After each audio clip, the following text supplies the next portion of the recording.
Assalamualaikum warahmatullahi wabarakatuh. Apa kabar kalian semua anak-anak? Semoga kalian semua selalu diberikan kesehatan oleh Allah Subhanahu wa taala. Baik, dalam kesempatan kali ini Bapak ingin sedikit menjelaskan materi tentang sejarah berdirinya organisasi Budi Utomo.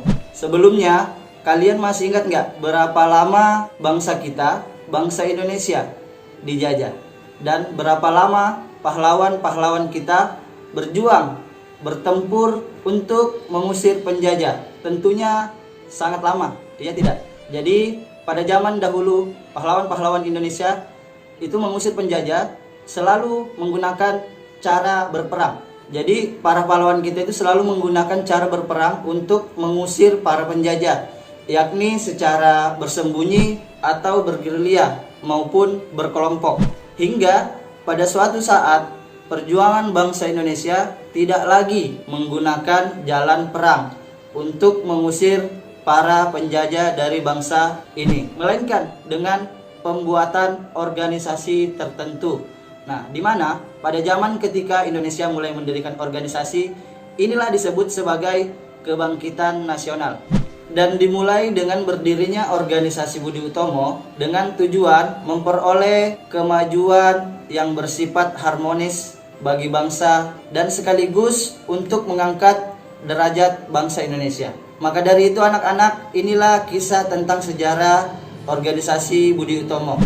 Bermula dari salah seorang tokoh cendekiawan yang bernama Dr. Wahidin. Dr. Wahidin ini adalah salah satu lulusan dari sekolah dokter Jawa yang berasal dari Stopia. Beliau ini sangat peduli, sangat prihatin terhadap nasib bangsanya. Kemudian pada tahun 1907, Dr. Wahidin memutuskan untuk berkeliling di Pulau Jawa. Dr. Wahidin ini tujuannya untuk berkeliling untuk melakukan berkampanye mengenai peningkatan martabat dan kehormatan rakyat. Sehingga Dr. Wahidin pun akhirnya bertemu dengan Sutomo. Sutomo ini adalah salah satu seorang pemuda dan juga salah seorang siswa dari Stopia.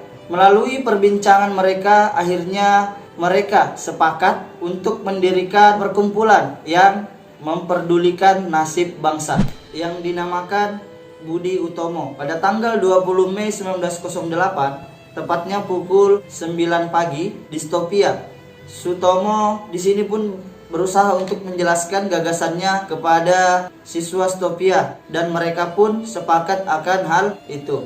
Kemudian terpilihlah Sutomo menjadi ketua dari Budi Utomo dan bahasa Melayu dipakai sebagai bahasa resmi organisasi tersebut. Sehingga pada bulan Juli 1908 sebanyak 650 orang bergabung dalam organisasi tersebut yang terdiri dalam 7 kota di Indonesia, yaitu Jakarta, Bogor, Bandung, Yogyakarta, Magelang, Surabaya, dan yang terakhir Probolinggo.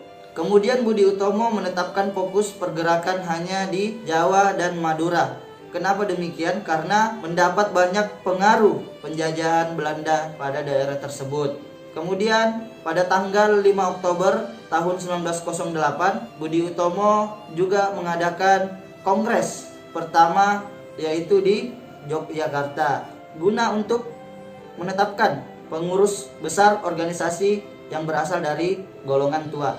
Nah, di sini adapun hasil kongres pertama Budi Utomo sebagai berikut. Yang pertama, Budi Utomo tidak melakukan kegiatan politik.